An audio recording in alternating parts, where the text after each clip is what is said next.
Oke, selamat siang Medan.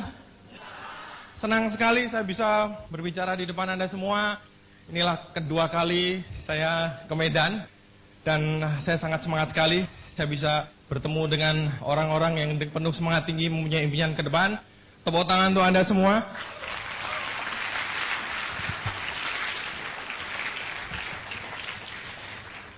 Oke, dan saya beruntung sekali mendapatkan tugas dari Unicorn untuk sharing kepada Anda semua. Tapi sebelumnya jelas kita panjatkan puji syukur pada Tuhan Yang Maha Esa karena rahmat dari atas sehingga kita semua bisa berada di ruangan ini. Dan sudah ada belum yang dapat BMW di sini? Nantinya Medan akan banyak sekali BMW bertebaran. Jadi kok lewat, oh itu mungkin salah satu dari Tiansi. Oh itu salah satu dari Unicorn dan seterusnya. Oke, Bapak Ibu teman-teman semua, perkenalkan nama saya Naga Sugara. Banyak yang mengira saya dari Batak karena ada naganya. Kan biasanya pakai si ya. Tapi kalau di Jawa sana banyak sekali. Anda dari Batak gitu. Oh enggak, saya dari Solo, dari Jawa Tengah sana. Saya berasal dari keluarga yang biasa-biasa saja. Terus sejak kuliah saya pindah ke Bandung. Jadi saya kuliah di Bandung. Orang tua saya sampai sekarang ada di Solo dan sekarang kita sekeluarga mengerjakan usaha ini. Jadi semuanya di Tiansi sekarang.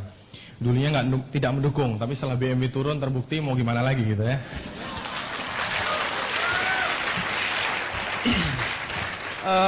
Background saya secara pendidikan juga biasa-biasa aja. Saya tidak pernah jadi juara kelas. Kalau di SMA saya di Solo sana itu ranking 1 sampai 10 ditulis namanya, ditaruh di tengah lapangan di whiteboard yang besar. Wah, saya waktu tahu itu saya juga kepengen suatu saat nama saya masuk situ gitu ya, masuk 10 besar aja, nomor 10 juga nggak apa-apa, yang penting namanya ada gitu. Terus saya berjuang luar biasa keras, ternyata hanya ranking 14. Jadi namanya nggak ada. Itu ranking saya tertinggi selama karir saya di sekolah dari SD sampai lulus.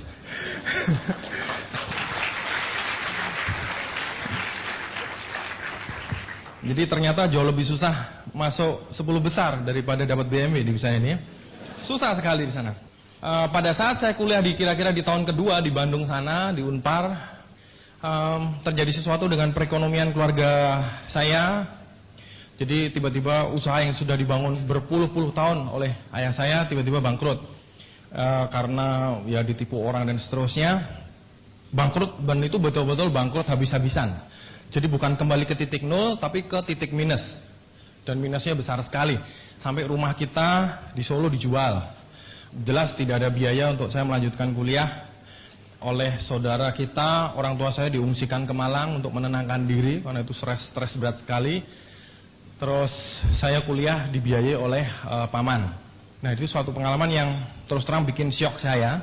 Kenapa tiba-tiba keluarga kami yang di Solo itu kan sudah tinggal dari kecil dan banyak sekali temannya dan selalu terkenal sebagai orang baik begitulah.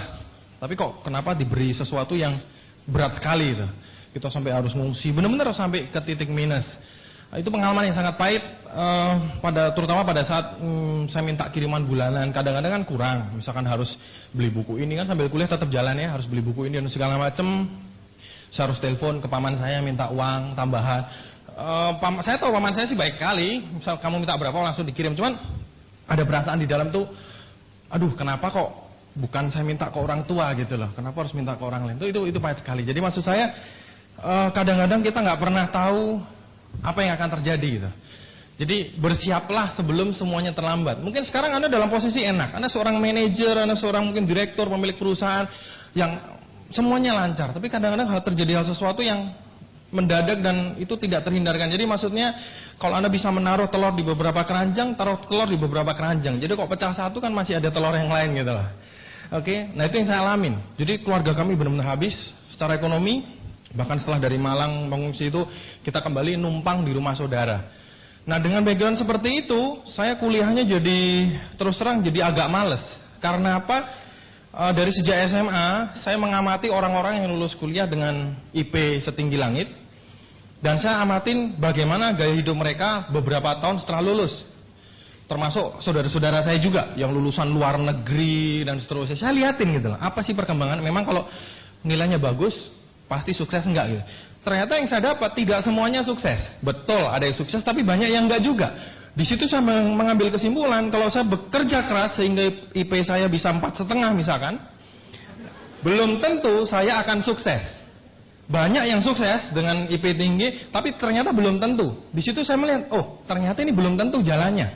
Saya betul-betul pengen sukses. Saya kalau pulang liburan pulang ke Malang atau pulang ke Solo, ngeliatin orang tua saya dalam kondisi gitu, terus terang kalau saya sih, saya ingin berbuat sesuatu untuk keluarga saya gitu loh. Apalagi waktu itu kondisi fisik ayah saya udah drop sekali. Lututnya sudah mulai nggak terasa, tangannya udah suka gemeteran. Aduh, ngeri sekali. Saya dikasih tahu oleh paman saya, kamu sering-seringlah pulang. Di situ saya lihat ternyata dengan kuliah nggak bisa, jadi saya harus coba cari cara lain. Nah, kebetulan sekali ada teman saya yang menawarkan, saya kuliah tetap jalan, terus ada yang menawarkan sesuatu bisnis yang mirip seperti ini. Terus kemudian saya lihat di situ ditawarkan modal kecil, hasilnya besar asal lu mau kerja keras. Wah, kok modal kecil cocok sekali. Saya nggak punya apa-apa. Modal saya cuma motor tuh aja, itu tahun 89 motornya, warnanya hitam, sampai sekarang masih ada. Jadi sampai sekarang itu sudah menemani saya 16 tahun ya.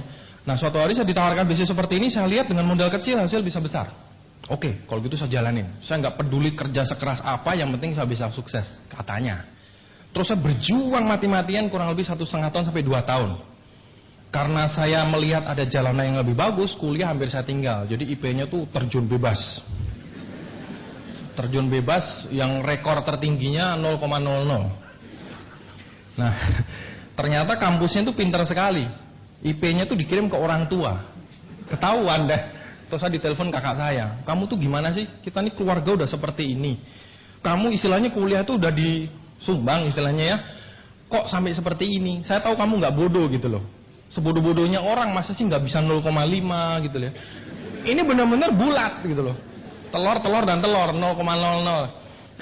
Dia bilang ini pasti ada sesuatu. Ya saya sih diem aja, cuman saya pikir-pikir bener juga. Jadi setelah 1,5 tahun saya berjuang habis-habisan di situ, wah itu hujan apa saya terobos terus. Saya mulai review. Waktu itu sudah tiba saatnya untuk hitung-hitungan DO, drop out atau enggak. Jadi sudah tahun kedua, akhir tahun kedua itu kan bahaya sekali tuh. Apa kata orang, keluarga kita sudah hancur-hancuran, anaknya dibayarin orang, masih juga nggak lulus. Mau jadi apa gitu loh, malunya seperti apa gitu. Wah, saya pikir benar juga. Terus saya review. Kalau gitu saya lepas. Itu dengan sangat berat hati. Saya bukan orang yang terlalu gampang menyerah. Tapi itu posisi di mana saya harus menyerah. Karena saya harus fokus ngejar penilai yang dari, ya Anda bayangin lah, dari 00 sampai pengen lulus kan. Dan itu saya kejar. Ya sudah, saya kembali ke jalan yang benar kata orang. Jadi itu hampir saya lepas, saya kembali ke kuliah. Saya kejar ketinggalan saya semua. Dan saya lulus 5 tahun, IP-nya bisa juga 3 gitu. Nah itu salah satu peristiwa yang lumayan juga. Tepuk tangan dong, IP 3 nggak gampang loh. Oke, thank you, bercanda. Maksudnya adalah itu saya kejar habis-habisan. Dari IP 0 sampai IP 3 saya kira lulus. Terus sejak saya mengikuti bisnis network marketing yang dulu itu, saya jadi anti. Saya merasa bahwa saya sudah berjuang mati-matian, hasilnya nggak ada. Berarti ya mungkin ada yang sukses, tapi mungkin saya nggak, kayaknya terlalu berat. Saya udah berusaha maksimum kok hasilnya nggak ada gitu. Jadi itu saya anti sekali dengan network marketing atau MLM seperti ini. Setiap kali saya ditawarin, orangnya malah saya ceramain. Lu tahu apa? Saya bilang gitu. Kamu udah berapa lama? Sebulan katanya. Oh ya sudahlah, lu pergi dulu. Kalau udah setahun, lo balik masih semangat gini, baru ke gue gitu. Wah, sombong. Udah gagal, sombongnya setengah mati. Ya, tapi biasa. Orang gagal tuh selalu so tahu gitu. Saya merasa adalah orang yang paling ngerti mengenai bisnis MLM waktu itu. Padahal gagal. Oke. Seperti itu. Pokoknya saya ditawar-tawarin dan saya nggak pernah mempedulikan. Setelah lulus, saya ngelamar kerja. Habis mau gimana? Modal nggak ada. Ya saya diajarin, saya membaca buku. Di situ dikatakan berapapun penghasilan Anda, 10% Anda sisihkan. Jadi waktu itu saya hidup betul-betul ngirit. Memang saya bisa minta dengan mudah, tapi waktu itu saya tidak pengen membebani orang yang sudah menolong saya. Kiriman setiap bulan 10% saya potong. Ingat, untuk Anda yang ingin menabung, jangan pernah menabung dari sisa. Selalu nggak ada soalnya. Jadi kalau mau menabung, pada saat Anda dapat duit, tabung 10%. Itu yang saya lakukan. Jadi kirimannya sudah ngepas, saya potong 10%, saya tabung. Karena saya tahu, pada saat saya lulus, ini satu-satunya modal yang saya punya. 10% dan kalau misalkan akhir bulan tiba, duitnya sudah mepet, ya sudah, saya makan yang soto warungan yang 2.000, 3.000 seperti itu. Tapi ternyata ilmu yang saya dapatkan di bisnis ini lain. Jadi kalau Anda ingin sukses, jangan memperkecil pengeluaran, nanti Anda sering sakit. Ya apa-apa diirit gitu loh. Saya dulu apa-apa saya tabung. Sisa 50.000 saya tabung, senang sekali ngeliat rekening naik terus gitu ya. Tapi jadinya badannya yang jadi nggak sehat, apa-apa diirit gitu. Bukan memperkecil pengeluaran, tapi yang benar adalah kalau ingin sukses memperbesar pemasukan. Itu yang paling penting. Anda harus cari itu. Cuman dulu saya nggak tahu. Jadi saya begitu lulus, nabung-nabung dengan modal yang ada, saya buka usaha macam-macam, apa aja saya kerjakan, yang penting halal istilahnya. Jadi saya kerjain yang apa yang bisa, pokoknya disikat semua. Saya pernah jualan bahan masukin. Anda tahu nggak? Waktu itu ban dalam itu harganya sekitar 15.000. Waktu saya tawarkan ditawar 10.000. Bingung kan? Wah ternyata kejam juga dunia ini ya. Saya mau makan dari mana ya? Terus saya sempat masukin keuntungan sebulan, kita makan pesta. Ceritanya pesta nih, wah merayakan sebulan berdirinya usaha kita dan jalan. Buat sekali makan di Kentucky Fried Chicken, keuntungannya habis. Terus saya pernah buka usaha ini, intinya semua saya kerjakan, tapi ternyata nggak ada hasilnya. Akhirnya saya kerja kantoran, saya ngelamar kerja sedemikian banyak, akhirnya ada satu yang menerima saya. Semuanya nolak, saya nggak tahu kenapa. Mungkin ada 15 atau 20 biji lamaran itu. Jadi saya tahu rasanya ngelamar kerja itu seperti apa. Yang namanya tes psikologi sampai bosan saya. Suruh gambar pohon dan seterusnya. Tapi tetap nggak diterima-terima gitu loh. Akhirnya saya diterima di suatu perusahaan mebel. Saya disuruh ngurusin pabrik kecil, pegawainya sekitar 20 orang. Dan saya beruntung sekali karena hari Sabtu libur. Jadi hari Sabtu saya bisa pakai untuk mengajar. Saya sempat kepikir jadi dosen, cuma saya pikir kok jadi dosen kan sedikit terikat. Saya nggak mau terikat. Benar-benar saya senang ngajar, jadi saya untuk hobi aja. Jadi hasilnya juga nggak terlalu banyak karena semacam asisten lepas gitu. Terus karena saya senang program, saya bukan berasal dari komputer, tapi karena saya senang program, saya bisa program, saya terima orderan. Jadi ada orang yang perlu program apa saya bikinin, tapi kecil-kecilan. Nah itu saya kerjakan setiap hari, saya tidur jam 12, jam 1, bangun pagi kerja, dan setiap hari Minggu saya kerja. Pokoknya semua hidup isinya cuma kerja tok. Benar-benar saya kerja keras, saya pengen sukses dalam waktu singkat gitu. Tapi terus kemudian saya setelah kurang lebih beberapa tahun seperti itu, saya sadar kalau gini terus masih lama. Itu saya hitung-hitung dengan penghasilan sekian. Nah ini mungkin untuk Anda juga, Anda bisa hitung dengan jalan yang Anda lalui sekarang, Anda hitung penghasilannya. Tiap bulan saya bisa nyisihkan berapa gitu. Waktu itu saya hitung saya bisa hidup enak mungkin umur 50-60 kali. Dengan catatan tidak sakit keras. Karena sekali sakit keras tabungan bisa habis. Itu saya orangnya suka ngitung. Nah di situ saya tahu, di buku itu saya baca-baca buku positif itu disebutkan kalau Anda ingin sukses, Anda ikutin orang sukses. Anda harus tahu siapa yang Anda ikutin. Jadi pas saya kerja juga saya lihat siapa sih yang kerja paling lama. Ada yang kerja 10 tahun di situ. Saya lihat 10 tahun kerja di sini apa hasilnya. Wah kok berarti saya 10 tahun saya bakal seperti dia, kurang lebih kan gitu kan. Nah waktu itu saya nggak puas. Kok cuman kayak gini, aduh telat gitu loh. Saya pengen lebih cepat lagi karena orang tua saya kan nggak bisa direm umurnya gitu. Iya, saya pengen berbuat sesuatu untuk mereka. Jadi apa yang harus saya lakukan gitu. Tapi ya karena nggak ada jalan lain, saya kerja istilahnya kayak orang gila, udah pokoknya kerja. Saya pernah saking seringnya bikin program batuk terus di kamar mandi jatuh di kos-kosan itu nggak bisa gerak. Di situ saya baru tahu yang namanya orang stroke orang apa. Badan seger, pikiran sehat, badan nggak mau digerakin. Waduh, saya baru kerja 2 tahun kayak gitu. Nanti kok saya kerja 4 tahun kayak apanya? Ya saya 3 hari waktu itu nggak bisa gerak. Sampai akhirnya dipanggilin tukang pijet, diurut, baru bisa jalan. Aduh, gila sekali nih. Saya kerja terlalu keras, hasilnya kayak gitu malah. Terus gimana gitu? Nah, saya beruntung sekali. Suatu hari ada seorang murid saya nelpon saya. Kalau Anda yang datang vision seminar 2 bulan lalu pasti tahu, pasti diledekin terus saya itu. Ada yang datang 2 bulan lalu vision seminar? Wah, bahaya ini.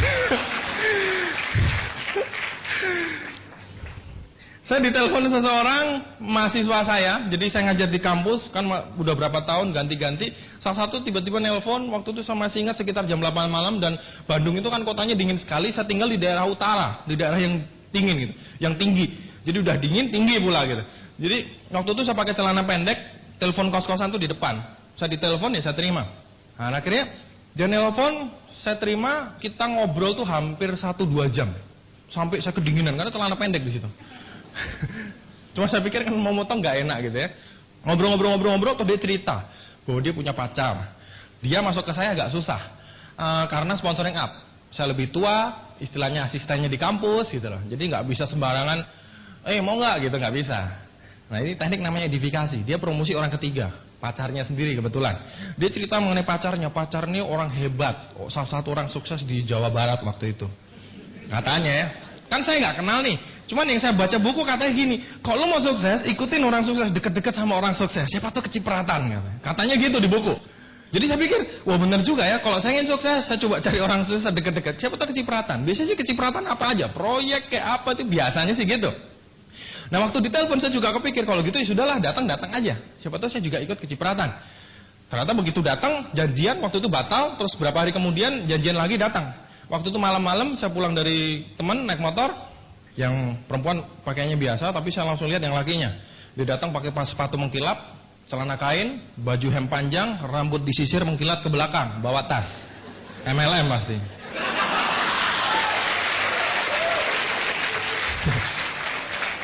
Jangan ketawain, gue sekarang gitu juga. Cuman biasanya nggak mengkilat, saya nggak senang pakai pomade dan segala macam. Tapi gue seperti itu, di situ saya langsung defend, saya nggak senang. Karena saya tahu, zaman dulu saya gitu soalnya kan, saya pernah soalnya. Dia datang, langsung saya tanya, apa nih MLM ya? Iya, dia bilang. Di situ saya langsung nggak senang, dan orang frustasi soalnya, frustasi di sono dulu nggak sukses, frustasi gitu loh. Jadi saya agak ngamuk, yang cewek udah langsung diem, bukan asistennya kan, tapi yang cowok jalan terus. Nah, cuman untung sekali bahwa kurang lebih beberapa bulan sebelum peristiwa itu terjadi, seseorang teman saya yang kebetulan hadir juga malam ini meminjamkan kepada saya sebuah buku yang ternyata banyak sekali merubah pola pikir saya dan merubah hidup saya. Bukunya judulnya Rich Dad Poor Dad karangannya Robert Kiyosaki. Waktu itu saya cuma lihat sampulnya warnanya putih, terus saya pikir-pikir di pabrik kalau kerjaan selesai sering ada banyak waktu. Biasanya saya suka belajar. Jadi pokoknya waktu itu apa aja saya pakai, belajar bahasa komputer dan seterusnya. Nah waktu itu saya udah saya bawa aja, saya baca di pabrik pada saat kerjaan selesai, dan di situ saya terus terang sangat kaget mengenai apa yang tercatat di buku tersebut. Kurang lebih seperti ini, bahwa dulu saya berpikir setelah saya kembali ke jalan yang benar tadi, bahwa kalau kita mau sukses, ya kita harus kerja, cari duit dan seterusnya. Ngomongnya aja susah, apalagi waktu ngejalanin ya. Kerja cari duit, terus itu harus dilakuin. Suatu saat Anda akan sukses. Itu kata semua orang. Mami saya ngomong gitu, semua ngomong seperti itu. Di buku itu katanya beda, bahwa tenaga manusia ada batasnya. Saya langsung teringat pada saat saya tumbang, waktu saya nggak bisa gerak 3 hari tersebut. Waktu nggak tahu tulang ekor atau tulang apa itu digerakin sedikit, jalan sakitnya luar biasa. Jadi saya cuma berbaring. Padahal badannya selain badan lainnya sehat gitu loh, pengen jalan, pengen mana, tapi itu nggak bisa gerak benar-benar. Di situ langsung teringat, wah benar juga ya, tenaga manusia ada batasnya. Kalau sampai terjadi sesuatu pada saya gimana? Nanti kok waktu itu saya belum nikah ya, kalau sudah menikah punya anak terjadi sesuatu dengan saya terus gimana? Anak saya makan apa? Istri saya makan apa dan seterusnya. Nah di situ saya baca konsep mengenai aset. Wah benar juga nih ya, mengenai aset itu benar-benar menggelitik saya. Anda mau bekerja sampai berapa tahun? Itu pertanyaannya. Anda mau usia berapa pensiun? Jadi itu benar-benar mengusik saya. Terus di bukunya, itu buku pertama. Terus akhirnya saya baca buku yang kedua, Cash Flow Quadrant. Wah di situ saya lebih kaget lagi. Ada 3 cara membuat aset, yang ketiga itu marketing. MLM lagi saya pikir ini. Ini bukunya nipu nih pasti. Padahal saya udah anti sekali waktu itu ya, anti sekali. Saya lihat loh, kok ada nongol di situ lagi? Kok bisa ada di situ lagi? Tapi saya bilang, wah dia mungkin salah cetak atau apa kali ya. Dilupakan. Tapi konsep aset itu benar-benar saya ambil. Oke, tapi waktu itu saya juga nggak kepikir gimana caranya saya mau bikin aset. Saya nggak mau MLM lagi, tapi saya nggak punya modal buat bikin perusahaan bersistem. Saya nggak punya modal beli franchising. Tiga-tiganya saya buntu. Jadi saya nggak ada jalan lain, kerja seperti biasa. Sampai suatu hari saya didatengin sepasang pacaran tadi. Begitu duduk, saya tanya, ngobrol sebentar basa-basi, udah gitu dia ngeluarin buku. Saya langsung, ini MLM bukan? Terus waktu itu dia bilang iya. Waduh, terus terang saya nggak senang. Benar-benar saya nggak senang. Wajah saya udah ditarik ke bawah itu. Gitu ya. Benar-benar nggak senang. Apa sih Tiansi katanya, singa langit, mau singa langit, kuda langit, apalah saya nggak peduli. Pokoknya saya nggak. Cuman waktu itu yang lakinya mengatakan pintar sekali nih yang laki ini. Dia mengatakan kan kami sudah kesini, jadi ya kami cerita aja gitu. Terus pikir-pikir bener juga ya. Dia udah sampai, masa sih mau ngomong aja nggak saya dengerin gitu. Akhirnya sudahlah, cerita aja, tapi saya nggak akan join. Wah keren kan, cool gitu. Kamu ngomong aja, tapi saya nggak akan join. Kan saya profesor MLM yang gagal. Kalau kata plan saya SMS ya, Sibuk, miskin, sombongnya setengah mati gitu ya. Tapi itu dulu. Akhirnya beliau cerita. Nah itu ilmu juga yang saya pakai kemana-mana. Kadang-kadang orang tidak tahu. Jadi kalau Anda ketemu orang jenggreng dengan sombong, pakaian rapi, bawa tas, sepatuan, MLM ya, segitu. Apa yang Anda lakukan? Anda langsung Anda langsung pulang. Yang saya lakukan, ya Bu, saya sudah sampai sini, ya mending saya cerita aja. Ilmu yang sama, dan itu ternyata jalan di mana-mana. Karena orang begitu lihat ada BMW-nya. Orang tidak tahu, jadi bukan salah mereka. Kalau sampai Anda berputar balik dan pulang itu salah Anda. Oke, bukan salah mereka. Mereka tidak tahu. Nah, sama seperti saya. Waktu itu di presentasi 15 menit, 20 menit pertama itu saya tidak mau mendengarkan. Cuman masalahnya kuping saya tidak bisa dilepas. Jadi meskipun mata saya kemana-mana menunjukkan bahwa sebetulnya saya tidak menghargai yang bicara. Dia bicara dengan penuh semangat melihat saya, tapi saya tidak mau melihat dia. Saya cuma kepengen kamu cepat selesai dan kamu pulang. Anda kok ketemu orang seperti itu gimana? Ngeri ya? Tapi Anda jangan bertindak seperti itu, kena batunya. Saya berapa kali ketemu orang seperti itu. Jadi hukum karma.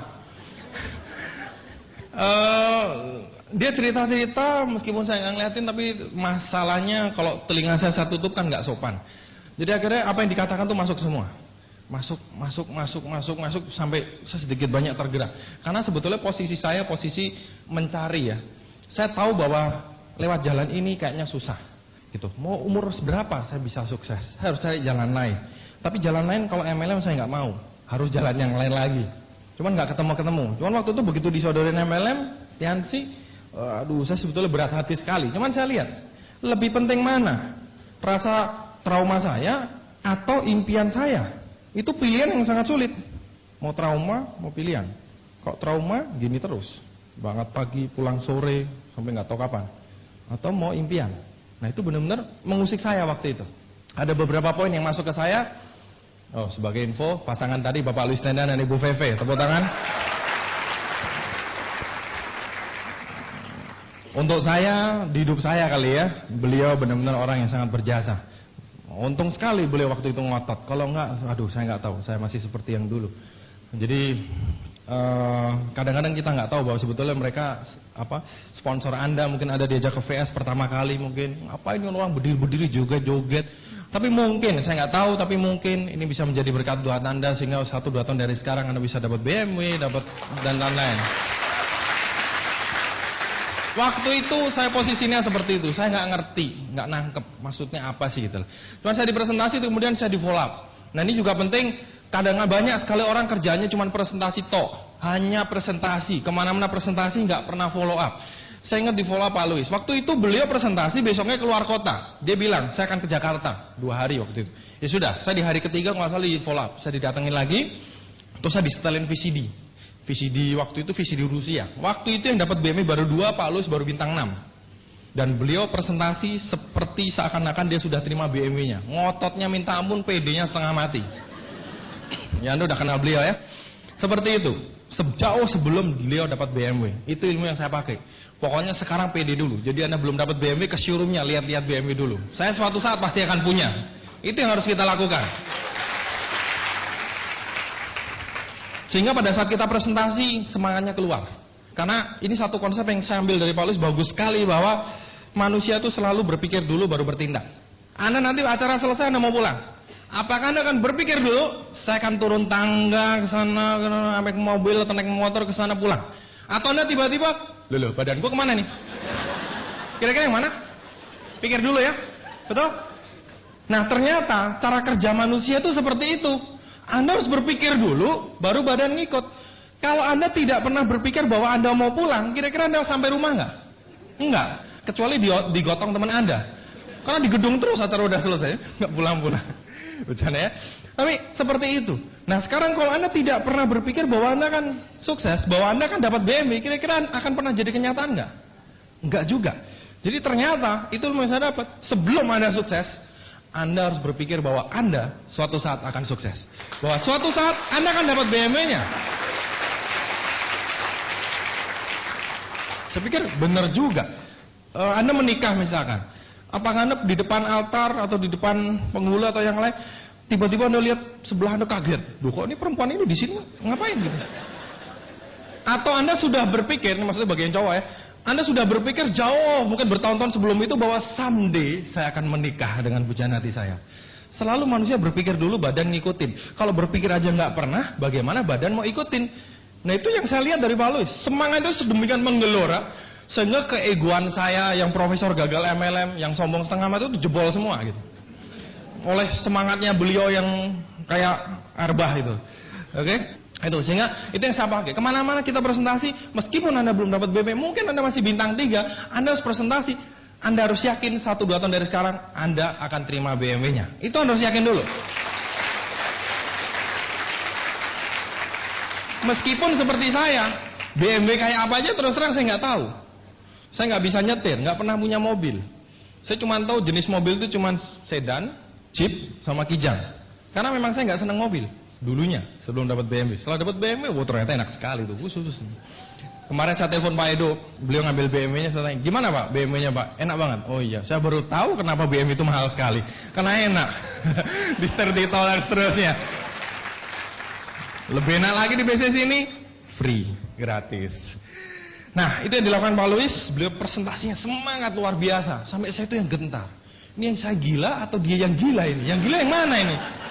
Kok nih orang sedemikian ngototnya gitu loh. Saya ngotot nggak mau, dia ngotot harus mau, dan dia ngotot bahwa ini bagus gitu. Padahal saya udah ngeblok diri saya dengan gemboknya 10 gitu. Dibukain satu-satu sama dia. Nah itu ilmu yang saya dapat bahwa setiap kali saya presentasi saya semangat luar biasa. Saya harus semangat. Karena itu orang bisa ngelihat. Anda tuh sebetulnya yakin nggak sih? Dari sikap Anda, dari ekspresi wajah Anda itu kelihatan. Anda sebetulnya yakin nggak? Anda bilang produknya bagus, tapi belum pernah minum. Di dalam hati Anda bilang, bener nggak ya? Gitu loh. Itu keluar. Itu kelihatan gitu. Makanya penting sekali Anda dulu harus yakin. Nah, kemudian saya di follow up. Saya masih ingat sekali pada saat di follow up saya disetelin visi di Rusia. Waktu itu yang terima BMW di Indonesia baru 2 orang. Waktu itu ditunjukin orang-orang Rusia. Memang benar dia cerita, lu lihat, bagi BMW gak kacang goreng katanya. Terus beliau mengatakan, enggak, lu kebayang enggak? 2-3 tahun dari sekarang, kan ngomongnya lu gue, dia lebih tua 1 tahun dari saya. Lu berada di situ, diliatin ribuan orang di seluruh dunia, dan lu terima BMW. Wah, saya pikir kalau saya di situ, wah kayaknya lumayan juga ya. Nah, itu yang mau saya pakai, bahwa kalau Anda presentasi, kalau Anda follow up, itu semua istilahnya Anda presentasi atau follow up itu untuk siapa sih? Untuk saya atau untuk dia? Untuk dia.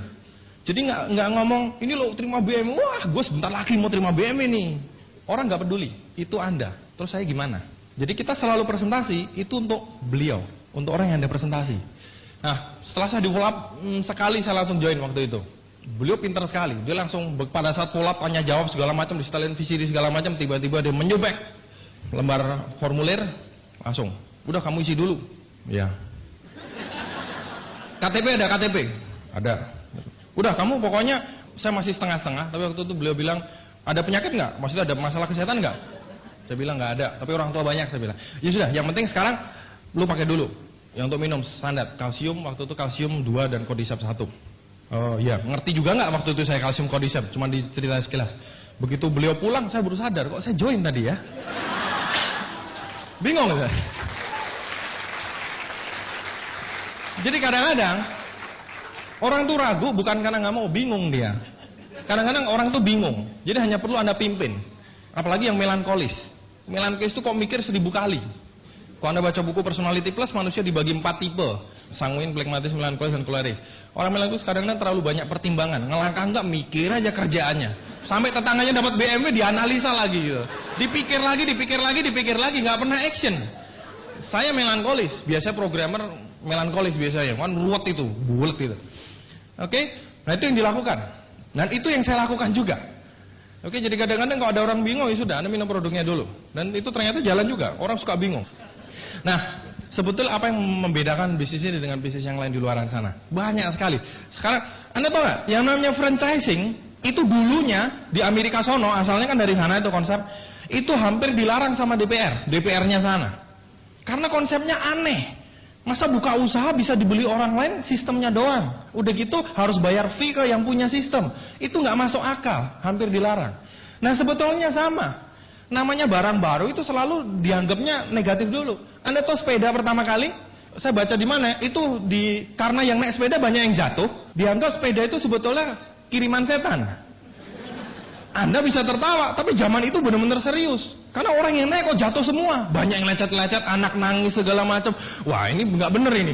Dan seterusnya. Maksudnya apa? Anda harus nilai dulu, ini barang baru seperti apa, benar atau enggak. Saya biasanya tinggal lihat buahnya, hasilnya apa sih? Tiansi bikin sehat, bikin kaya, selesai. Ya kan? Semua orang saya pikir mau itu. Nah, yang membedakan apa sebetulnya? Karena sekarang ini MLM booming di mana-mana. Apa aja dibikin MLM. Ada 4 hal yang saya lihat. Ini pengalaman saya. Yang saya lihat di TNC waktu Pak Luis waktu itu menjelaskan sebetulnya bedanya apa. Beberapa poinnya. Yang pertama salah satu dari segi perusahaannya. Saya kepengen bangun ini dalam jangka panjang. Saya udah capek aktif income. Saya udah kerja keras itu bertahun-tahun. Hasilnya gitu-gitu aja. Saya pengen passive income. Saya pengen bikin aset. Bikin aset kayak air mancur. Sehingga kalau saya tinggal itu bisa jalan terus. Itu yang saya kepengen. Oke lah, perlu waktu, mungkin armaturnya nggak masalah. Tapi kalau udah jadi, saya tinggal ngalir terus. Anda mau yang seperti itu nggak? Nah, karena mau bikin sesuatu yang jangka panjang, saya harus tahu ini resmi nggak. Terus kemudian perusahaannya yang punya siapa? Ini perusahaan dari mana? Anda tahu Mr. Lee salah satu orang terkaya di China.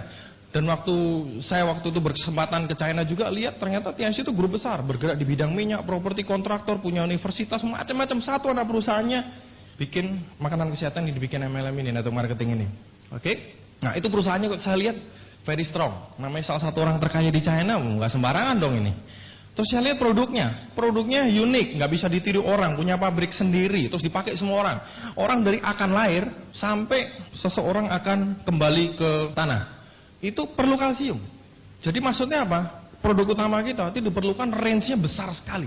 Jadi artinya apa? Semua orang perlu, mau laki mau perempuan. Anda nggak minum, tulangnya keropos. Minum di luar, penyerapannya rendah dan seterusnya. Jadi ini saya lihat produknya powerful sekali. Kira-kira 10 tahun dari sekarang orang perlu kalsium nggak? 20 tahun? Perlu. Anak saya, cucu saya mungkin nanti perlu. Nah, saya lihat, oh ini aman dari segi produk. Oke. Terus kemudian saya lihat marketing plan. Perusahaannya gede, produknya bagus, tapi Anda kerja di perusahaan besar, produknya bagus, digaji sebulan 10.000, mau nggak? Iya, itu juga penting dong. Kita bukan sosial. Kok sosial ceritanya lain nih. Kok sosial nggak dibayar ya udah. Tapi kalau kita bicara bisnis, hasilnya apa? Dan menurut saya itu marketing paling gampang sedunia. Menurut saya. Anda bintang 3, sponsor bintang 3, 485. Oke, bulan pertama pun Anda bonus bisa jutaan. Kalau dikerjakan. Kalau nggak dikerjakan ya nggak ada hasil ya. Akumulasi tanpa batas waktu 2-3 tahun BMW turun. Wah, saya bilang ini luar biasa sekali. Kalau kita bicara BMW, Anda 2 tahun Silverline. Kita bicara BMW 400 juta. Dibagi 2 tahun, sebulan berapa? Baru BMW-nya, belum yang lain. Nah, kira-kira berharga nggak untuk dikerjakan? Oke, saya lihat dari hasilnya, wah ini mengerikan ini. Bukan luar biasa, tapi mengerikan malah. Besar sekali. Terus yang terakhir ada supportnya. Tadi udah dibahas banyak sekali.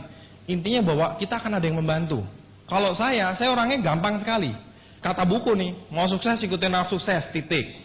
Jadi waktu itu saya cuma lihat Pak Luis, beliau perkembangannya bagus, saya datang ke OPP, grupnya besar segala macam, ya sudah, saya ikutin beliau. Oke, apa yang harus saya lakukan? Seperti ini. Pertama mungkin saya juga nggak ngerti. Saya juga pengen ngelawan, namanya orang punya ego gede, pengen ngelawan gitu. Kenapa harus gini? Kenapa harus gitu? Tapi sekali lagi, lebih penting mana? Impian Anda atau ego Anda? Kalau saya sekali lagi, saya lebih peduli impian saya. Saya lebih penting orang tua saya, lebih penting anak saya nanti, lebih penting istri saya, lebih penting impian iman saya. Jadi saya ikutin aja. Unicorn nyediain semuanya, tinggal kita ikutin. Terus tiba-tiba setahun bintang 8, tiba-tiba 1,5 tahun BMW dan seterusnya. Oh ternyata jalan juga. Tapi tahu setelah besar. Jadi kalau usul saya, masukan dari saya, upline Anda mungkin bukan Superman, tapi upline Anda punya pengalaman lebih daripada Anda. Pengalaman itu bisa kita pakai daripada kita cuman istilahnya kesono kemari, nggak jelas. Belum tentu itu berhasil gitu loh. Nah, pada awalnya itu yang saya lihat dari bisnis ini, itu yang saya lihat. Ternyata ini berbeda sekali. Terus kemudian saya jalankan dari bintang 4, bintang 5 dan seterusnya. Nah, untuk awal yang paling susah itu sebetulnya melawan satu orang ini sangat-sangat menjengkelkan. Anda pengen tahu orangnya? Kalau Anda bangun pagi, Anda lihat di depan wastafel ada kaca, ada kacanya, Anda lihat orang di depan itu. Itu orang yang paling sulit Anda kalahkan. Oke? Besok pagi Anda ketemu orangnya. Nanti pulang coba Anda lihat orangnya. Ini orang yang paling sulit Anda kalahkan. Itu hal yang sama yang saya alami. Saya sangat trauma terhadap bisnis ini. Saya benar-benar istilahnya berdoa, aduh kalau bisa jangan MLM lagi gitu ya. Tapi di jalannya dikasihnya ini gitu. Bahkan pertama kali saya datang OPP itu di Hotel Mutiara di Bandung sana itu sampai saya hampir mutah istilahnya. Saya lihat orang pakai jas lagi, duduk lagi, ngomong ini lagi, aduh. Set, impian saya lebih penting. Oke? Tinggal itu pilihan Anda. Saya perlu waktu 2 bulan. Saya sambil jalan, sambil benar-benar itu istilahnya bertempur musuh diri sendiri. Rasa malesnya, rasa aduh, enaknya, rasa traumanya itu terlalu besar untuk saya. Saya orangnya melankolis. Melankolis itu kan hal kecil diingat-ingat sampai 10 tahun. Kadang-kadang seperti itu, nggak hilang-hilang. Nah sama, saya modelnya seperti itu. Kadang-kadang sulit sekali. Nah itu yang saya alamin. Yang paling susah itu diri sendiri. Rasa malas, rasa trauma dan seterusnya. Saya 7 bulan menjalankan bisnis ini part time. Jadi itu masa-masa paling sulit sebetulnya. Jadi paling sulit di awal malahan. Bukan di belakang. Di belakang tambah enak, sekarang tambah enak. Mau diem pun jalan semua gitu kan, enak sekali kan.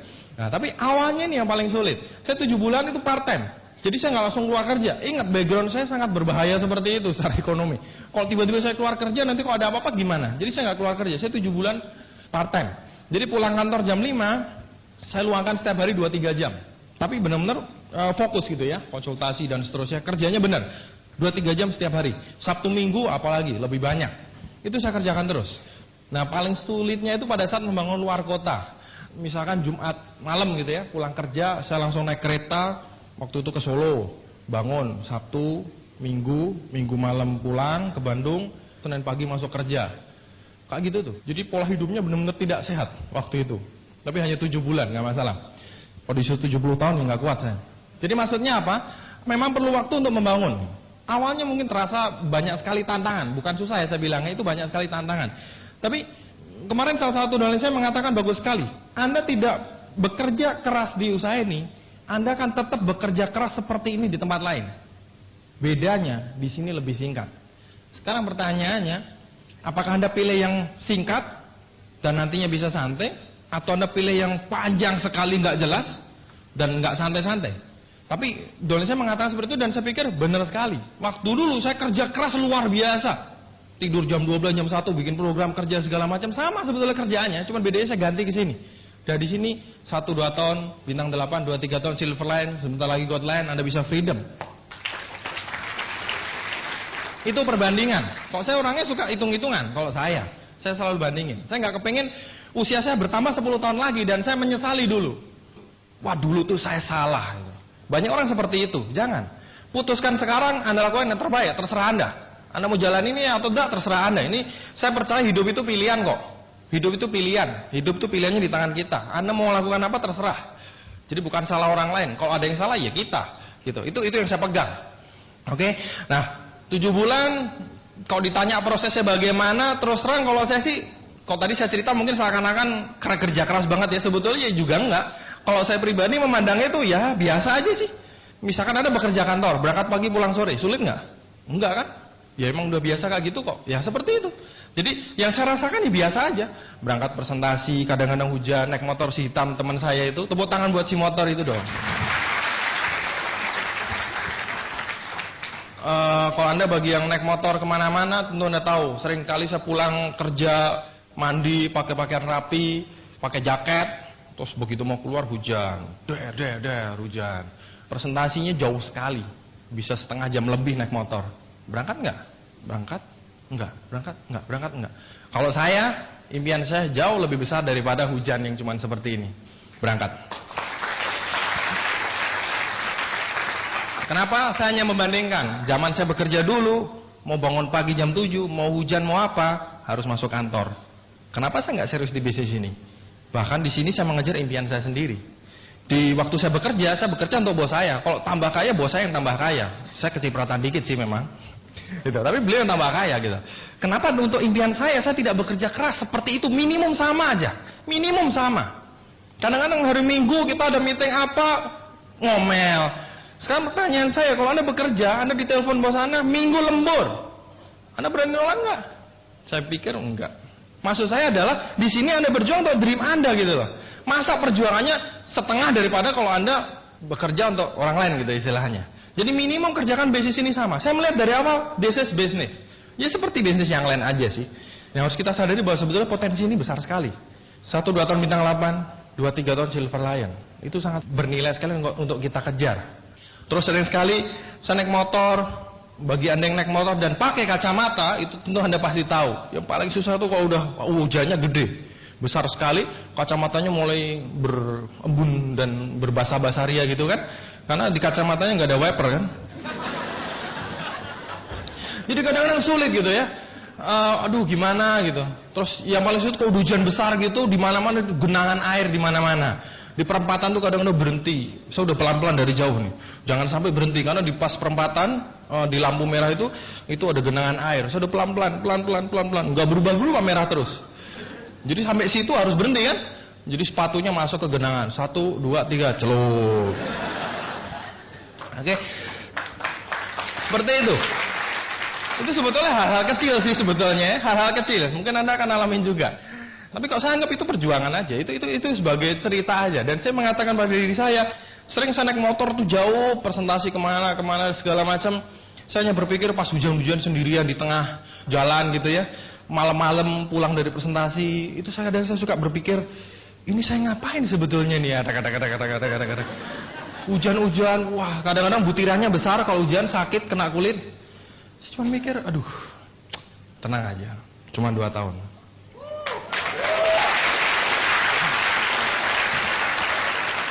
Dan sekarang kebalik, kita udah sekarang pindah ke apartemen, karena saya belum pernah tinggal di apartemen. Ada kolam renang, fitness center, dan seterusnya. Dan kalau masuk ada yang bukain pintu. Dulu di kos-kosan nggak ada loh, bukan pintu ngangguk. Dan seterusnya itu. Dan itu kita beli dari hasil dari usaha ini. Dan itu pengalaman yang luar biasa. Kalau kita capek tinggal renang dan seterusnya, itu enak sekali tinggal di situ. Maksudnya sekali lagi, hidup adalah pilihan. Hidup adalah pilihan. Anda mau milih yang mana terserah. Saya hanya cerita, ini yang saya rasakan, ini yang saya alamin. Itu perjuangannya, nggak lama. Kita nggak bekerja di sini, di tempatnya juga mesti berjuang. Oke? Kalau saya ditanya beberapa hal yang penting di usaha ini, salah satunya adalah soal teachable. Nah ini kadang-kadang untuk orang-orang yang koleris, yang jiwa kepemimpinan tinggi itu sulit sekali. Teachable terhadap upline, teachable terhadap sistem, ngikutin gitu lah. Kadang-kadang karena kita suka nggak tahu, kenapa sih harus disuruh sini, kenapa sih suruh datang VS, kenapa sih tiap minggu suruh datang OPP, buat apa sih gitu lah. Kadang-kadang kita nggak tahu, tapi itu sebetulnya membuat usaha ini berjalan. Oke, ya kalau saya sekali lagi, saya lebih penting dream saya lebih penting impian saya. Sehingga ya sudah, saya konsultasi memang harus ini, saya jalankan. Setelah besar saya baru tahu, oh itu maksudnya dulu diberitahu. Kalau dulu saya nggak ikut, grup saya nggak akan pernah besar. Dan saya nggak akan pernah tahu bahwa itu sebetulnya penting. Karena nggak pernah besar. Oke, setelah saya jalankan, grup saya mulai bermunculan. Nah salah satu yang paling mudah sebetulnya itu hadir di ruangan ini juga, nggak tahu duduk sebelah mana. Jadi pada saat saya dipresentasi Pak Luis, ada satu teman kos saya lewat-lewat.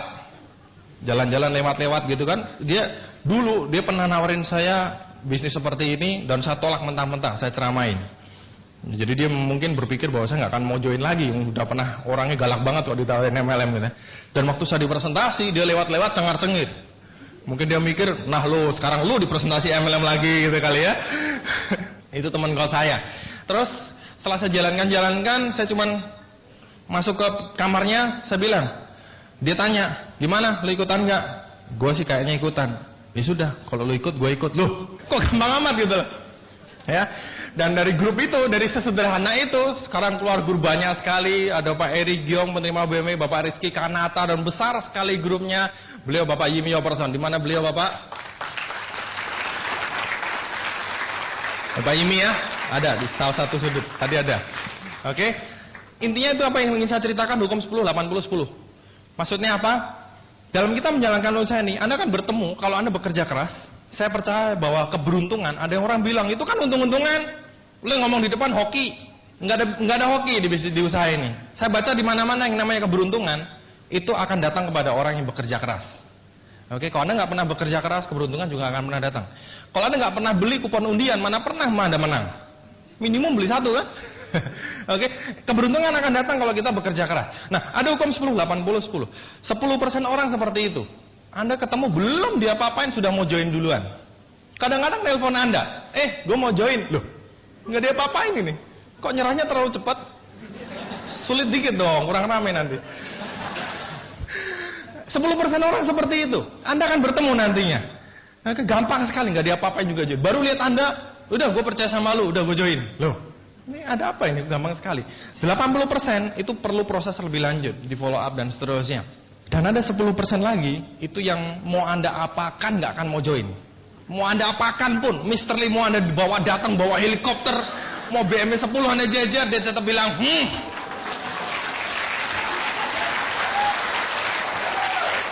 Ada yang seperti itu. Oke, ada salah satu teman saya tahu perjuangan saya dari nol, dari zaman naik motor bersama, zaman makan yang 2.000, 3.000 bersama, makan soto, dia tahu kiriman saya sebulan berapa perjuangan. Sampai sekarang ada juga yang nggak mau. Dia udah tahu saya dapat BMW, dari motor jadi BMW, bisa beli apartemen, bisa beli tanah, bisa beli rumah dan seterusnya. Dia tetap nggak mau. Ya itu pilihan. Sekali lagi hidup pilihan, itu pilihannya beliau. Anda milih itu ya terserah gitu. Kebetulan ini saya jalani dan ternyata jauh lebih enak. Oke? Jadi Anda kan ketemu yang seperti itu maksudnya. Jadi kalau Anda ketemu yang saya punya saudara ini susah banget gitu loh. Ya memang seperti itu. Akan ada yang seperti itu. Jadi nggak usah frustasi. Memang ada yang 10%. Ingat Anda kan ketemu 10% lagi. Belum disentil juga udah join gitu. Dan 80% lagi itu perlu perjuangan gitu. Oke? Jadi memang seperti itu. Nggak semua orang mau join, nggak semua orang nggak mau join juga. Nah kemudian waktu join terus saya ingat ada seorang, saya punya teman tinggalnya di Solo waktu itu. Saya mengatakan kepada Pak Luis, Pak ini saya punya teman, wah ini orangnya bagus, saya kenal udah dari dulu. Terus saya telepon, dia bilang, oh Tiansi, oh udah tahu gue dari tahun lalu. Waduh mati gue. Nggak apa-apa. Oke, terus kemudian saya datengin. Kebetulan pas saya ke Solo, saya mampir, saya ngobrol-ngobrol, saya presentasi, dan beliau karena saya kalah tua ya, jadi saya lebih muda sekitar 4 tahun. Oke, dan beliau malah menceramai saya panjang sekali lah pokoknya ya. Itulah hukum karma. Dulu saya begitu, kena orang begini juga. Jadi saya dibalas nih, saya diceramain segala macam ya sudah. Saya cuma cerita kesaksian, cerita bisnisnya, saya pulang. Terus beberapa bulan kemudian pas saya mampir ke Solo, saya mampir lagi. Dan kemudian pas ke Bandung mampir ke tempat saya, karena memang teman. Tapi saya tetap keep in touch, bina hubungan. Dan akhirnya beliau join juga. Kurang lebih setengah tahunan saya mengajar beliau. Oke, dan sekarang grupnya salah satu kaki terkuat di grup saya. Di situ ada Pak Suprato, ada Pak Ivan, di sini ada grupnya ya, Pak Satria dan seterusnya. Bapak Edward Sarjono, Bapak Edo. Poinnya apa? Kadang-kadang nggak semua orang sekarang ini maunya join, perlu waktu. Makanya bina hubungan. Banyak orang begitu nggak mau join, dimusuhin. Lo nggak join, awas lo ya. Jangan lewat depan rumah gua ya, gitu. Jangan, bina hubungan. Oke, kalaupun nanti dia mau join, dia cari orang lain, udah musuhan sama Anda. Oke, bina hubungan aja. Santai aja. Suatu saat dia akan perlu bisnisnya. Suatu saat dia akan perlu produknya. Tenang aja, tunggu di telepon aja. Oke, terus kemudian kalau Anda ada satu calon, kadang-kadang orang ini ada satu calon yang luar biasa bagus Pak, terus akhirnya kejar habis-habisan di situ. Berminggu-minggu nggak gol, akhirnya dia teler sendiri. Jangan fokus satu orang. Ingat hukum 10, 80, 10. Ini mungkin 10% yang nggak akan joinnya Anda. Oke, jadi saya waktu itu tetap kontak, ya maksudnya tetap approach, tetap deketin, tapi saya juga jalan terus, sehingga beliau melihat, oh bisnismu kok jalan gitu. Oke, terus kemudian kalau Anda ditelepon orang, dia bilang, oh gue udah tahu Tiansi, wah dari berpuluh-puluh tahun yang lalu gue udah tahu Tiansi misalnya gitu. Nggak masalah, dia mungkin tahu labelnya doang, dia nggak tahu bisnisnya apa. Berapa saat yang lalu saya presentasi di Bandung, saya ketemu seseorang, sebelum saya presentasi dia bilang, Tiansi Pak ya? Iya, saya sudah 6 kali di presentasi Tiansi. Apa yang Anda lakukan? Waduh, kalau gitu saya yang ke-7 Pak. Saya tetap presentasi. Karena saya percaya yang membawakan beda, hasilnya beda. Dan di situ dia kaget. Loh, saya baru tahu Tiansi ada BMW-nya. Loh, yang kemarin 6 kali ngapain saya pikir. Jadi Anda jangan takut kalau orang tersebut mengatakan sudah tahu. Seperti saya dulu, sok tahu. Saya dulu ini, bukan Anda loh, saya dulu. Karena saya merasa sudah tahu, padahal belum. Kadang-kadang orang cuma lihat di rumahnya ada kalsium Tiansi, ayahnya minum. Oh, Tiansi, tahu. Dan Anda sudah mengkeret. Set, ya. Belum tentu. Terus kemudian salah satu kaki saya yang terkuat juga berasal dari salah satu orang terdekat saya yang sangat saya cintai. Mohon aplaus untuk istri saya, Ibu Sela. Oke, terima kasih. Sebelumnya selamat sore Medan. Luar biasa Pak, saya senang sekali sore hari ini berada di depan Anda. Karena apa? Baru pertama kali inilah saya ke Sumatera, ke Pulau Sumatera, dan pertama kali saya langsung ke Medan. Luar biasa orang-orang Medan. Oke, perkenalkan nama saya Selal. Saya lanjutkan cerita suami saya. Kami menjalankan bisnis sebenarnya dari awal berpisah. Maksudnya dia kemana, saya kemana. Jadi ya bersama-sama. Cuman waktu itu kami masih pacaran. Nah, dia orang Solo, saya orang Malang. Kadang-kadang sebel banget dia ditanya dari mana asalnya. Dari Malang. Oh, Malang banget ya cewek ini.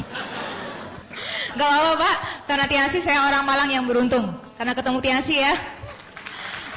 Saya dari kecil di Malang dan kemudian akhirnya gak pernah kemana-mana. Kuliah, akhirnya saya memutuskan untuk keluar kota. Saya pengen banget keluar kota. Kenapa? Saya ini dasarnya orang yang pemalu dan gak pede. Dan saya mikir kalau saya di kota saya terus dan dekat dengan orang tua, saya kan gak mungkin berkembang. Akhirnya saya putuskan ke kota Bandung. Saya pilih kota Bandung, di situ saya kuliah. Dan di masa-masa kuliah tersebut, saya bertemu dengan seseorang. Seseorang ini awalnya nyebelin. Pokoknya gak ada kesan positif. Yang ada negatif, kuadrat, pangkat 10. Udah sombong, sok sibuk, ganteng sih sebenarnya, cuman kumel. Jadi tipe-tipe pekerja keras seperti itu. Sebagai bayangan dia pokoknya jenggotan, kemudian bajunya apa ya, kumel. Anda tahu kumel ya? Mungkin nggak dicuci 10 tahun, saya nggak tahu. Sepatunya bolong dan lain sebagainya, gondrong. Jadi saya pikir ini orang sok sibuk banget sih. Kebetulan kami satu organisasi sosial. Di situ saya bertemu dengan beliau.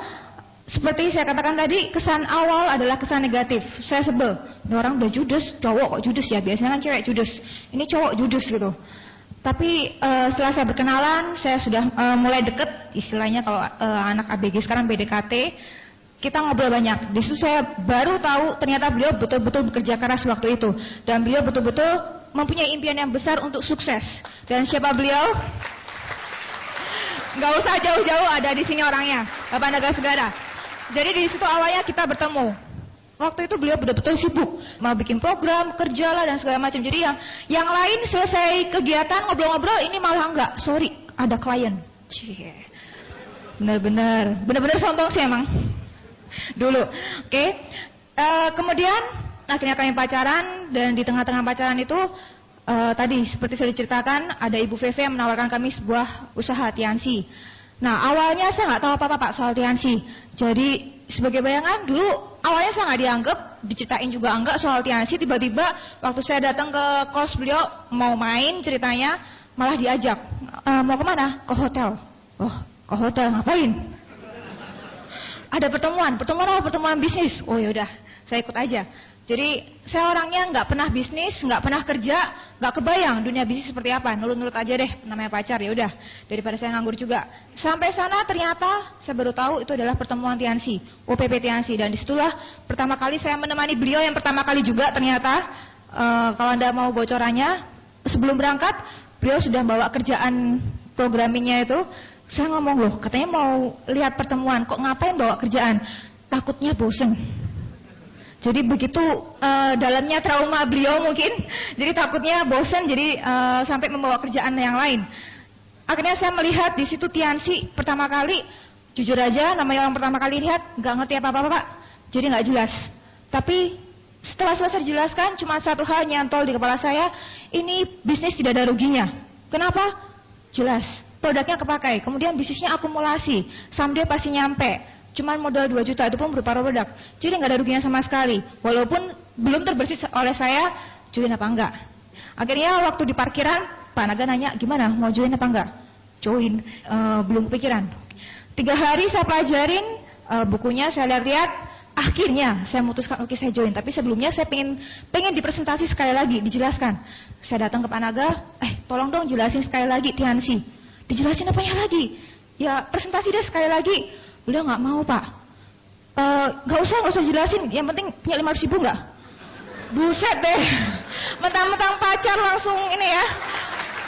Jadi Anda tahu mungkin banyak ada di antara Anda yang setelah Anda join baru bekerja keras. Tapi saya nggak Pak, dari sebelum join pun bekerja keras meminta penjelasan Tiansi. Minta, akhirnya nggak dijelasin, pokoknya gitu deh. Yang penting kamu join dulu aja. Oke, ya udah saya pikir karena pacar saya join. bintang 2 dulu pertamanya awalnya, kemudian saya bintang 3. Dan di awal itu saya pikir, wah kalau pacar kan biasanya bantu, ya kan? Pacar sendiri masa nggak bantu? Pasti bantu, maksudnya kasih 1 downline, 2 downline, 3 downline, lumayan kan ya? Ternyata nggak sama sekali Pak. Awal-awal maksud hati pingin seperti itu. Awal-awal saya nggak bisa presentasi, namanya pemalu. Gimana caranya bisa presentasi? Makanya saya senang sekali karena berkat Unicorn, training-trainingnya membuat saya sekarang hari ini bisa berbicara di depan Anda semua, ratusan orang, mungkin 1000 lebih, karena berkat Unicorn ya. Awalnya saya nggak bisa presentasi, kemudian kalau nggak ada panaga saya nggak presentasi. Tapi di situ ternyata yang saya berpikir kalau pacar seharusnya bantu, kebangetan kalau nggak putus aja kali ya. Tapi untungnya nggak. Ternyata beliau ingin saya pun harus jalan, harus aktif, harus menjadi leader yang baik. Jadi harus mau berubah. Di situ saya melihat saya nggak jalan kemana-mana Pak. Saya bintang 3 forever. Beberapa bulan saya bintang 3 dan grupnya beliau semakin besar. Jadi saya nggak jalan, beliau nggak rugi. Di situ saya belajar hati-hati Pak. Kalau Anda tidak mau berubah, Anda tidak mau merubah sikap Anda yang kurang bagus, yang mungkin harus diperbaiki. Ingat, upline mempunyai grup besar. Tanpa Anda pun, upline bisa mempunyai grup yang besar. Oke? Jadi jangan mau rugi. Upline mau besar, grupnya besar, Anda juga harus besar. Akhirnya saya berubah, saya pelan-pelan belajar presentasi, dan itu memang perjuangan. Mungkin banyak yang nggak tahu ya, banyak yang nyangka, wah isinya Pak Naga pasti dibantuin. Di sini kami betul-betul masing-masing berkembang, gitu. Saya juga berjuang. Saya berjuang bertemu dengan orang. Pertama kali presentasi di depan teman, waktu itu nggak diketawain. Saya sudah bersyukur sekali, untung nggak diketawain. Selesai presentasi, tapi kemudian dia nggak join juga waktu itu. Tapi nggak masalah, sekarang dia sudah join. Jadi banyak sekali perjuangan yang saya laluin, termasuk hal-hal tersebut. Jadi merubah sikap saya yang dulu pemalu, nggak pede, nggak berani ngomong, jangankan di ratusan orang, 1 orang aja, kalau dulu ada tamu di rumah, mending ngumpet. Saya mengerti perasaan bagaimana merubah sikap kita yang dulu mungkin Anda ibu rumah tangga, nggak pernah kemana-mana, di rumah terus, kemudian takut bertemu orang. Tapi Anda harus merubah itu. Mungkin pelan-pelan, nggak langsung hari ini Anda pemalu, besok langsung, iya saudara-saudara segala macam. Nggak mungkin Pak ya. Maksudnya ada prosesnya, perjuangan. Mungkin perlu waktu, sebulan, 2 bulan, tapi Anda belajar, berlatih. Dari 5 orang, 10 orang, 50 orang, 100 orang, dan akhirnya 1000 orang, Anda udah nggak getar Pak. Jangan sampai nanti Anda terima BMW, karena nggak pernah ketemu banyak orang di depan panggung, ribuan orang, Anda semaput, stroke, karena takut. Jangan sampai seperti itu, ya kan? Kita berkembang di sini. Kalau mungkin Anda melihat saya perempuan, pasti ada mobil atau kalau minimal motor. Enggak Pak, saya kemana-mana naik angkot. Saya nggak ada kendaraan, dan sebenarnya mungkin, saya nggak tahu ya, benang merah di antara kami, dulu waktu kami menjalankan bisnis ini sama-sama kere. Tadi Anda sudah dengar beliau kuliahnya dibiayai oleh paman, kalau saya dibiayai oleh kakak. Karena waktu kuliah juga ada sebuah masalah di keluarga saya dan akhirnya membuat ekonomi keluarga kami berantakan. Sebenarnya sama, mungkin sama-sama kere jadi sama-sama jatuh cinta ya, saya nggak tahu. Tapi yang penting kita berdua punya impian yang sangat besar Pak, jadi kami nyambung. Oke, jadi kemana-mana saya naik angkot, kemana-mana saya naik bis. Banyak orang mengatakan, wah saya kan perempuan Bu, Pak Naga kan laki, bisa kemana-mana sendirian. Salah Pak, salah Bu. Di sini Anda tunjukkan bahwa perempuan pun bisa. Anda tunjukkan kepada para laki-laki itu, perempuan pun bisa. Saya kemana-mana naik angkot, saya pikir, alah cuma naik angkot, apa susahnya sih? Saya pernah sekali presentasi di ujung gunung, di Bandung, di desa sekali, 3 kali naik angkot. Jadi saya ngikutin supirnya kerja, dari terminal ke terminal, terminal ke terminal, terminal ke terminal. Jadi dari tidur bangun nggak nyampe-nyampe. Belum lagi naik ojek ke atas gunung. Di situ saya kadang sama dengan Pak Naga, mungkin sambil naik motor sambil merenung, yang ngapain kita ini. Saya juga sama, sambil diangkot bengong gitu, ngapain ya saya jauh-jauh naik angkot 3 kali, kayak pengangguran gitu. Tapi saya pikir impian saya terlalu besar dibanding sekedar naik angkot, dibanding sekedar naik bis, dibanding sekedar naik bajai kalau di Jakarta ya. Impian saya terlalu besar untuk itu semua. Pulangnya, kalau berangkatnya masih lancar, ternyata pulangnya harus nunggu ojek. Jadi untung-untungan, kalau ada ojek lewat, ya jalan. Tapi nggak masalah Pak, sekali lagi, impian, alasan, impian atau alasan. Anda pilih mana? Anda sekarang naik angkot, Justru nggak masalah, Anda katakan, saya bisa prospecting, saya bisa ketemu orang. Anda naik angkot, Anda naik motor butut sekarang, nggak masalah. Justru Anda katakan ke orang terdekat Anda, ingat, 2-3 tahun lagi, lihat aja, BMW pasti saya tumpangin. Itu baru namanya Anda punya impian besar. Intinya bahwa wanita bisa, pria bisa. Dan di sini saya mewakili para wanita, saya bisa, apalagi Anda para pria, Pak. Oke? Tepuk tangan buat istri saya tercinta. Kami baru menikah akhir Desember lalu ya. Rasanya agak lain, jadi suami istri sekarang. Agak berbeda, masih belum terbiasa juga. Sudah mau jadi bapak lagi sekarang. Oke, tapi saya senang sekali, saya beruntung sekali. Banyak orang mengatakan di belakang seorang laki-laki biasanya ada seorang perempuan, katanya gitu ya. Tapi saya beruntung sekali memiliki seorang istri yang tidak cuma di belakang, tapi berjuang bersama di samping saya. Tepuk tangan untuk istri saya. Oke, banyak sekali juga yang mengatakan, oh iya, kamu karena duluan kamu bisa sukses gitu, mungkin seperti itu. Enggak, saya bukan orang awal. Pak Luis waktu itu udah bintang 6. Waktu OPP sudah banyak, penuh tuh OPP ke orang. Seorang kesekian ribu, mungkin orang sekian puluh ribu yang join di TNC. Kemana mereka? Nggak tahu. Kenapa yang dapat BMW cuma 54? Sisanya kemana? Nggak tahu.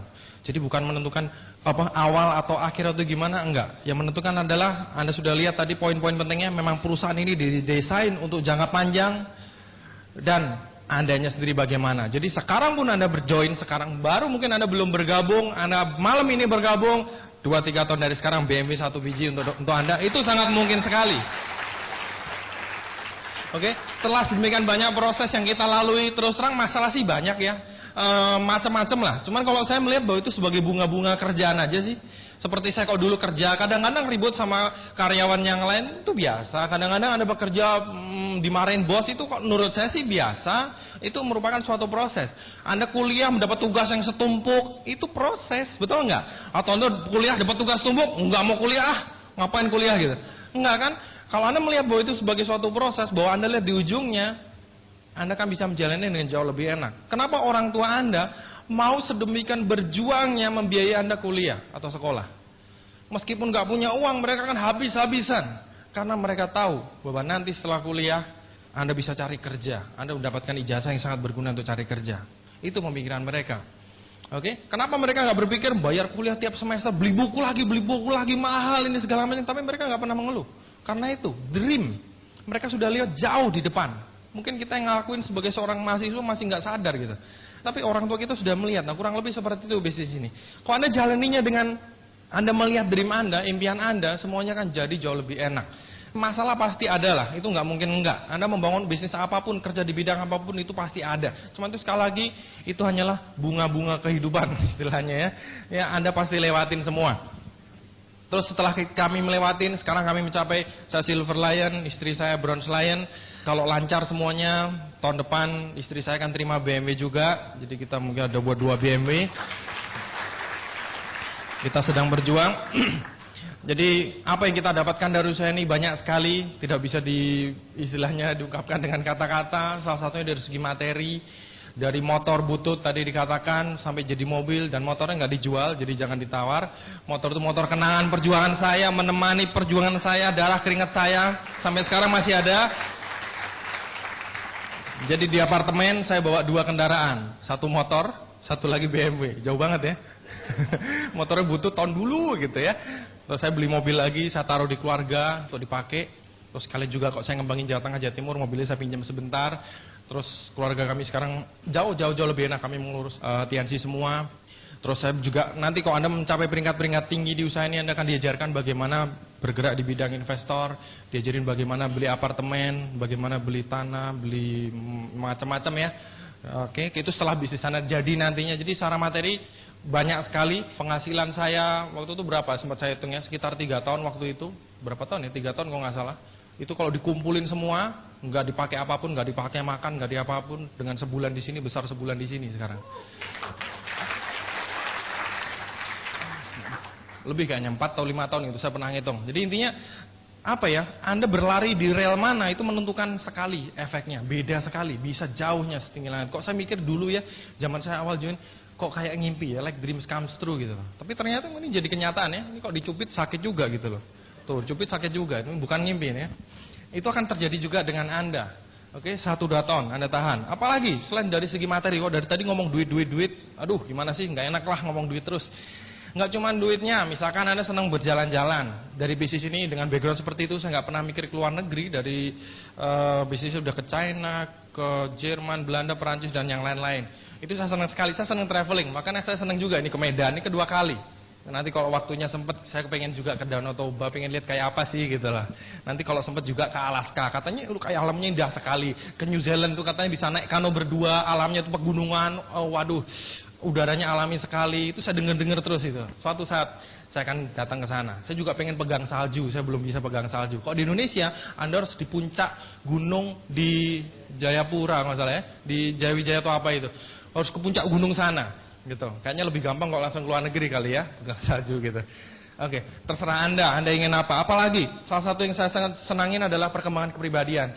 Saya belajar banyak sekali di sini bagaimana bicara di depan umum. Jelas namanya orang tidak ada yang sempurna.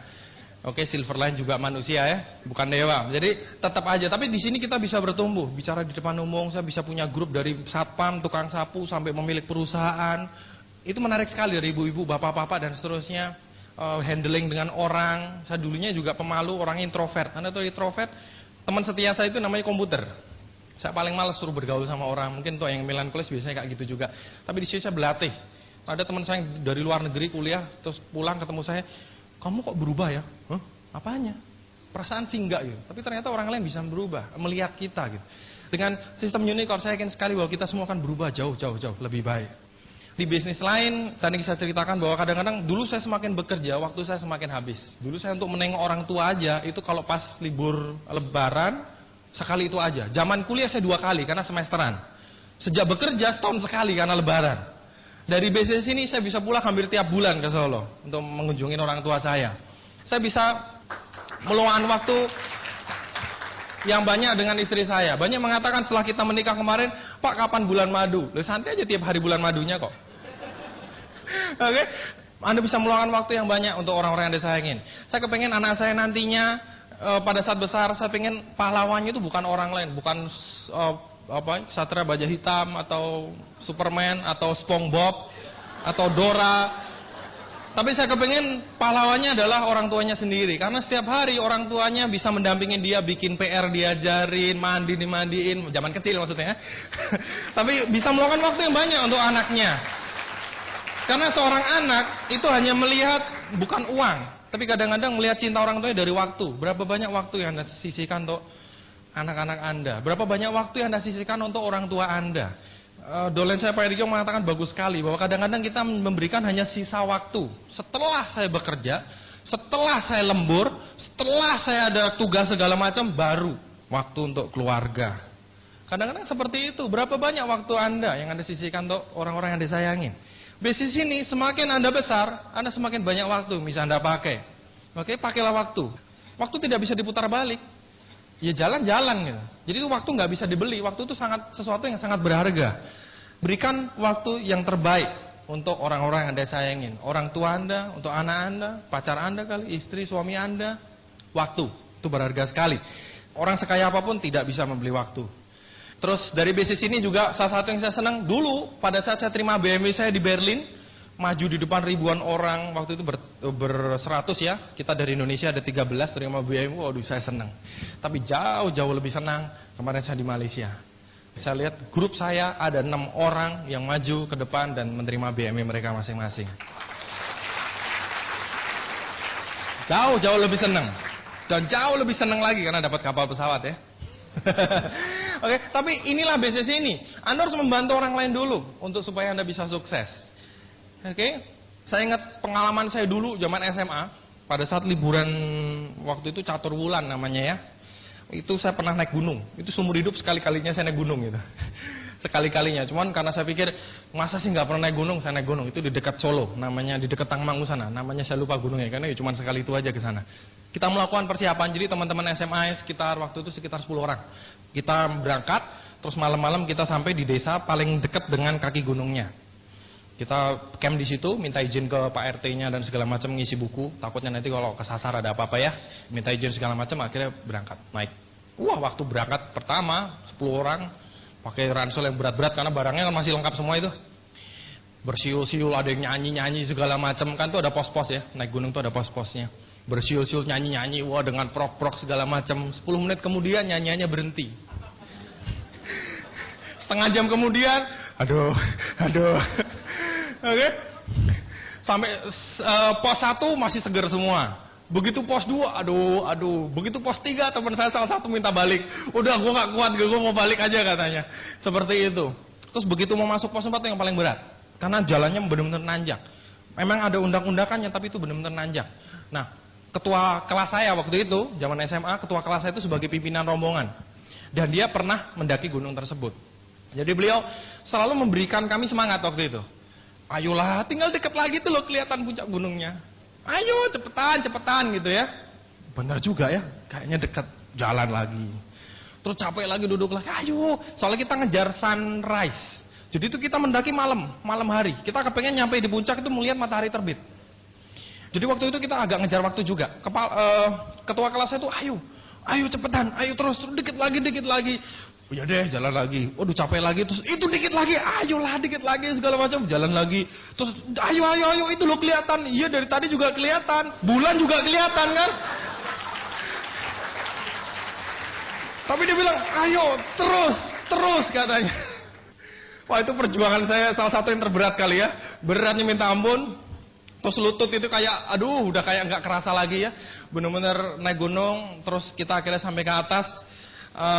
Ngelihat pemandangan ada dari tebing jurang gitu ya. Kita ngelihat di bawah tuh awan semua putih kayak kolam. Tapi jangan lompat. Iya, putih awan tuh di bawah. Terus pemandangannya awannya dingin sekali, enak, seger banget. Terus pada saat matahari keluar, waduh, saya baru tahu orang naik gunung. Kenapa orang mau naik gunung setinggi itu, secapek itu? Yang namanya warna itu bisa, itu ciptaan Tuhan yang luar biasa lah. Warnanya itu bisa beda-beda, terus di foto-foto kita semua senang-senang di situ. Itu saya baru tahu. Makanya orang naik gunung terus, turun naik lagi, padahal capeknya setengah mati. Sama juga dengan bisnis ini.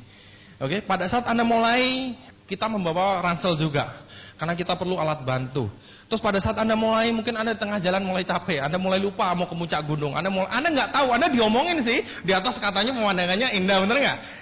Katanya di atas ini ada BMW, katanya Anda bisa santai-santai, katanya. Tapi kadang-kadang kita suka lupa, di tengah jalan kita suka capek. Dan ada satu orang yang akan terus, ayo terus, puncaknya kelihatan, bawi impian Anda, bawain BMW di atas sana. Terus. Mungkin Anda capek sekali, lutut Anda sudah gemeteran. Waktu itu saya kerasa, lutut saya sampai gemeteran. Itu salah satu perjuangan. Anda maju setapak, bintang 6, udah mau istirahat aja deh, balik. Pelan Anda mengatakan, sebentar lagi, sedikit lagi, itu puncak sudah dekat. Waduh, bagus sekali di sana. Masa sih Anda, 7. Pelan Anda mau balik deh. Enggak, sebentar lagi, itu dikit lagi bener. 8. Pelan Anda bilang, sedikit lagi sudah. Iya, dari tadi ngomong sedikit terus gitu ya. Anda mengatakan hal yang sama. Oke, tapi Anda jalanin terus meskipun capek. Pelan Anda bilang terus. Oke. Dan pada saatnya Anda dapat reward, Anda bisa melihat orang tua Anda undang hadir, melihat Anda sebagai pemenang di depan, melihat tatapan bangga orang tua Anda, itu jauh lebih berharga daripada perjuangan sebanyak itu. Oke? Sampai di atas Anda bisa menikmati itu semua. Dan satu lagi, kadang-kadang orang bilang, saya kan sudah sukses.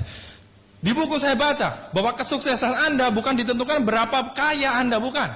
Tapi dihitung dari berapa banyak orang yang Anda bantu. Sampai di puncak sana, Anda kan tahu apa yang leader-leader lain rasakan. Dan dari puncak sana, Anda bisa bantu banyak sekali orang.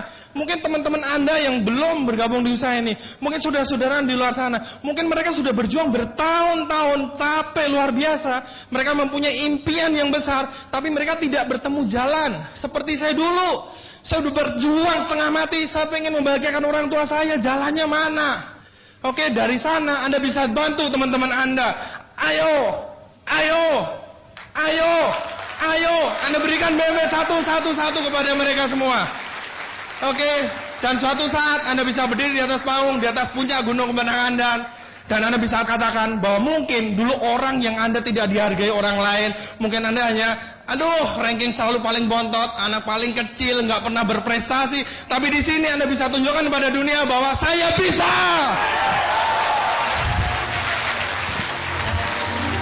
Selamat sore.